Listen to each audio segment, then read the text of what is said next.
Hello दोस्तों। तो कैसे हैं आप सभी। मैं हूं आपका दोस्त मनीष कुमार दैया।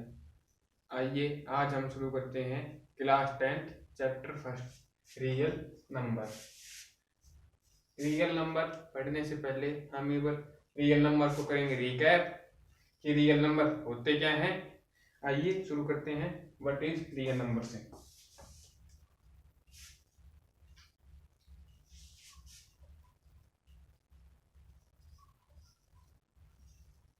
A number that can be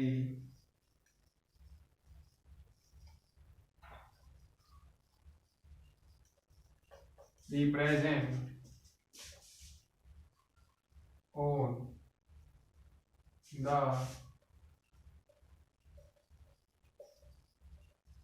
number line. A number that can be represent on the number line. ऐसे नंबर जिनको हम नंबर लाइन पर क्या कर सकते हैं, रिप्रेजेंट, ये होते हैं रियल नंबर। इसकी एक सेकंड डेफिनेशन हमारे पास आती है,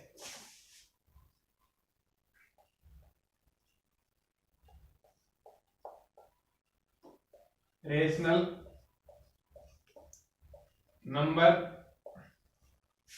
plus irrational number.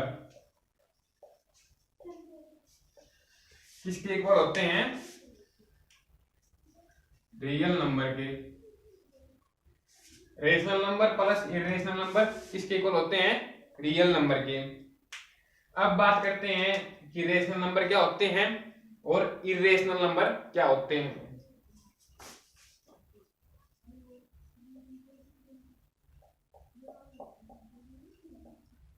Rational number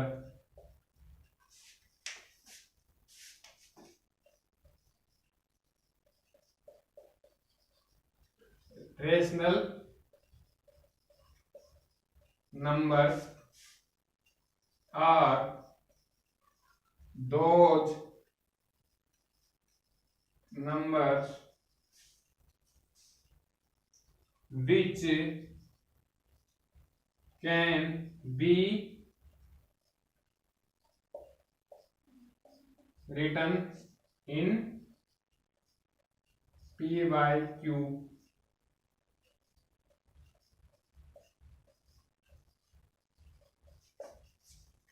rational numbers वो नंबर होते हैं जिनको हम p बाई क्यू की फॉर्म में लिख सकते हैं, लेकिन इसकी एक कंडीशन है।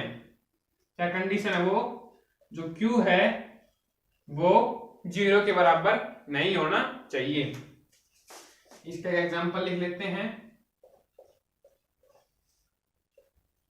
2/5, 9/13, कुछ भी नंबर जो आपके मन में आ रहे हो वो सब, जिनको हम इस फॉर्म में लिख सकते हैं, p बाई क्यू की फॉर्म में। अब करते हैं बात irrational number.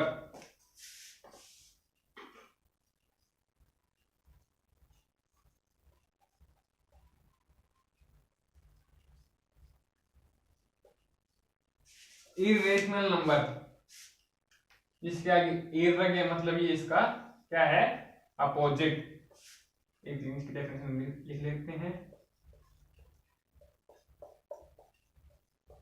Irrational number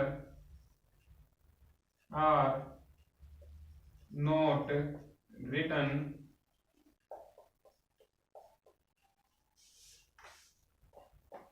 in p by Q form.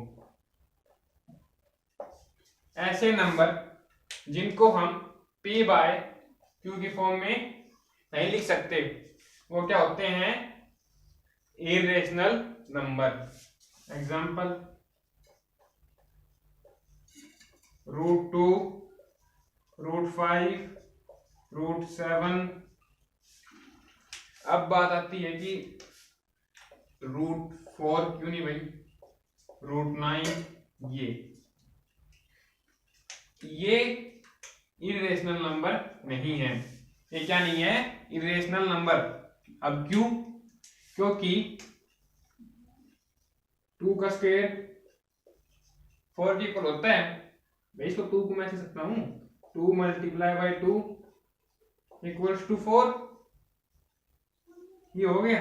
पर आप सोचो भाई रूट तो आया नहीं, ये 2 है, ये ऐसा बताता है। यहाँ ना लिख के हम इसको ऐसे लिख सकते हैं, तो इसको क्या लिख देंगे हम 2 और ये 3 लिख सकते हैं। 3 का स्क्वायर इक्वल्स टू 9 इधर, ये 2 को हम ऐसे लिख देंगे √9। तो ये हो गए रेशनल और इरेशनल की बात। ये तो हमने किया है एक बार रिकैप। अब करेंगे क्लास 10th के मेन कॉन्सेप्ट पढ़ाते हैं हम।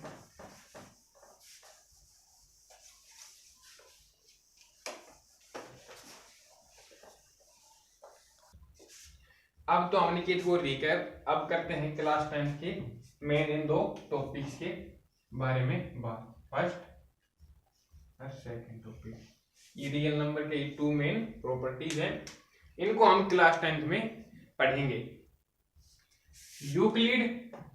यूक्लिड ये साइंटिस्ट ने दी थी या मैथमेटिशियन ने दी थी, कुछ भी कह दीजिए आप। डिवीजन, किसी भी चीज को डिवाइड करना।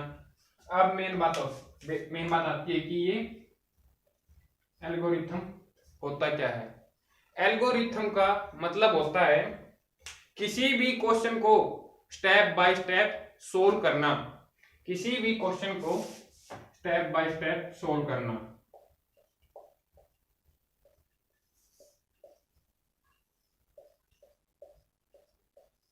जैसे मान लीजिए ये आपने क्लास 8th में 9th में अच्छी तरह से पढ़ा होगा, तो एक बार इसका एग्जांपल लेते हैं और इसे समझते हैं कि एल्गोरिथम क्या होता है।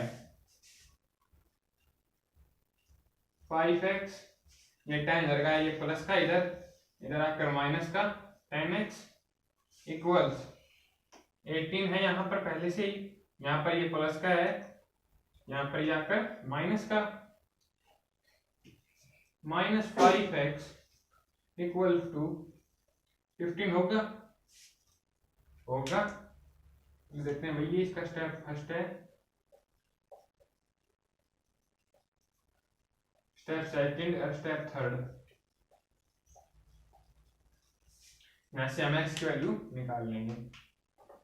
x इक्वल्स टू 15 बाय, ये माइनस था, इसके साथ ले जाएंगे हम यहाँ पर ही, -5 नीचे है या ऊपर एक बात होती है वो, x इक्वल्स टू -3। x की वैल्यू आई हमारे पास 3। एल्गोरिथम कहता है कि किसी भी क्वेश्चन को स्टेप बाय स्टेप सोल्व करना, ये एल्गोरिथम कहलाता है।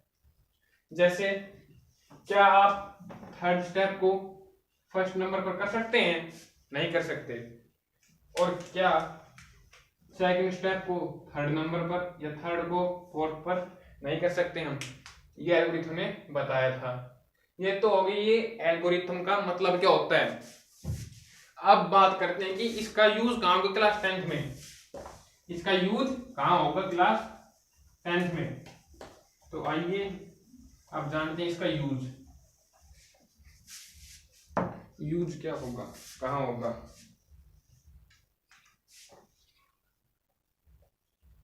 टू कंप्यूट द HCF,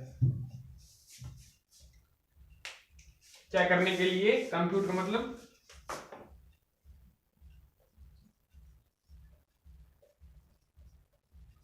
निकालने के लिए। कंप्यूट का मतलब निकालने के लिए। HCF निकालने के लिए 2 पॉजिटिव इंटीजर्स का, इसमें एक कंडीशन भी है ये कि हम 2 पॉजिटिव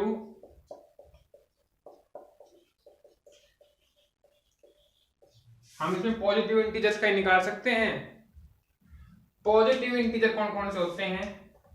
1 से लेके इनफाइनाइट तक होते हैं पॉजिटिव इंटीजर्स। ठीक है। HCF निकालना आप बहुत पहले से ही सीख चुके हैं। लेकिन यहाँ पर एक अलग मेथड का यूज करेंगे। अभी तक आपने सीखा होगा कि 6 और 20 का HCF निकालना है।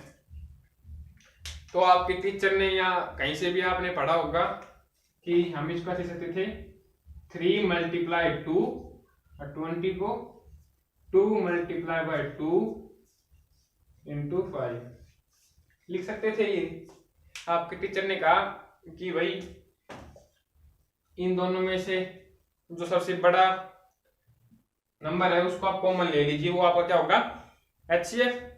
ये सिखाया था।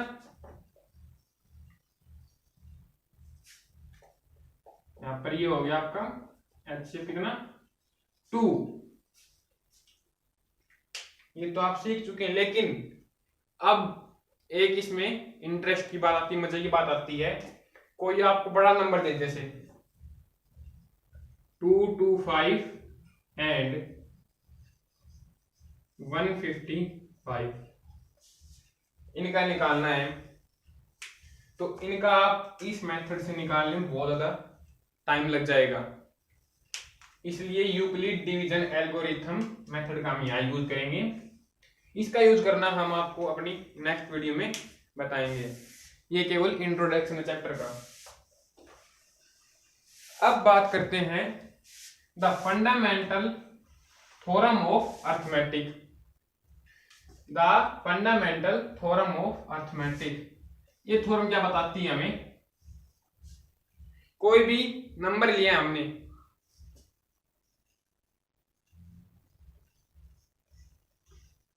इसकी यही क्या है, ये थ्योरम समझ में आया? नहीं। 6 लिया, 6 के ऐसे फैक्टर बनाओ जो प्राइम हो, ऐसे फैक्टर बनाओ जो प्राइम हो। 3 और 2 प्राइम है। अब एक एग्जांपल लेते हैं हम एक और 36 का। 36 को हम कैसे लिख सकते हैं? 6 × 6, लेकिन ये थ्योरम नहीं है। क्यों? क्योंकि ये प्राइम फैक्टर नहीं है। अब प्राइम फैक्टर क्या होते हैं? जिनका फैक्टर क्या तो 1 हो या वो नंबर हो जो वो है। जैसे 6 है, 6 प्राइम फैक्टर नहीं है, इसके प्राइम फैक्टर 1 से 2 है, ज्यादा है। 1 है, 2 है, 3 है, एक 6 है। 5 है प्राइम फैक्टर, 1 है और ओनली 5 है, ये है प्राइम फैक्टर। अब इसको इस थ्योरम में कैसे बना सकते हैं हम? 36, 6 को हम कैसे लिख सकते हैं? 3 × 2 इंटू 6 को 3 × 2, ये इस थ्योरम ने बताया था। इस थ्योरम का यूज हम करेंगे आपकी 1.2 एक्सरसाइज में। अब the fundamental theorem of arithmetic के भी 2 पार्ट हैं, आइए उनको भी समझते हैं ताकि कोई भी डाउट ना रहे आपका। एक तो है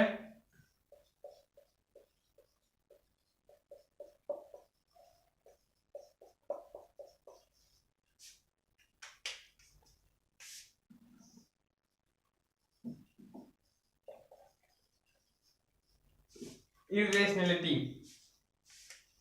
√2, √5, ये हमें बताना है कि ये हमें इसको प्रूव करना है। प्रूव कि √2 इरेशनल है या रेशनल, ये इसमें आती है। एक डेसिमल, जैसे मैंने कहा कि भाई 5 को 10 से डिवाइड करो और इसका आंसर डेसिमल में आना चाहिए। डेसिमल का मतलब होता है दशमलव, ठीक है। इनको हम निकालेंगे आगे आपके एक्सरसाइज में। ये तो हो गई 2 थ्योरम। अब एक और दी थी यूक्लिड्स ने, उसको भी हम पढ़ेंगे, वो अभी पढ़ेंगे हम।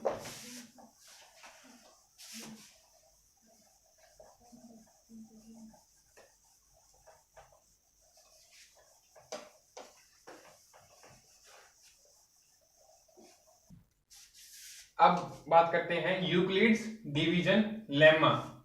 यूक्लिड्स ने एक और दी थी, एक थी यूक्लिड्स डिवीजन एल्गोरिथम, एक थी Euclid's division lemma. Euclid's scientist ने दी थी, डिवीजन डिवाइड करना या डिविजिबिलिटी। लेम्मा क्या होती है, लेम्मा को हम पढ़ते हैं। Lemma is a proven statement. Lemma एक प्रूवन स्टेटमेंट है, used for proving another statement, जिसका इस्तेमाल हम दूसरी स्टेटमेंट को क्या करने के लिए करते हैं, प्रूव। ये थी लेम्मा। लेम्मा आप पढ़ेंगे एक्सरसाइज फर्स्ट में ही, A equals to B Q plus R. ये वैसे तो दोनों ही प्रॉपर्टीज में लगेगा, तो बता देते हैं ये होता क्या है। जैसे आपने एक नंबर लिया कोई भी 7, मैंने 7 को डिवाइड किया 3 से, इसे भी तो ये तो कॉमन है, तो आपको आता है 3 2 जा 6, 1 रिमाइंडर। अब यहां पर A क्या है, ये है आपका A,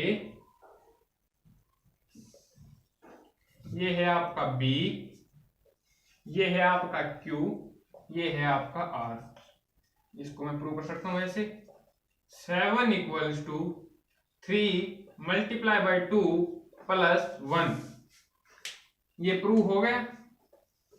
तो ये और ये स्टेटमेंट सेम हुई, यानी कि ये बात और ये बात सेम है। ये केवल आपको अल्फाबेट में लिख के समझाया है, ये केवल हमने आपको मैथमेटिकल में समझाया है। Thank you friends for watching our video.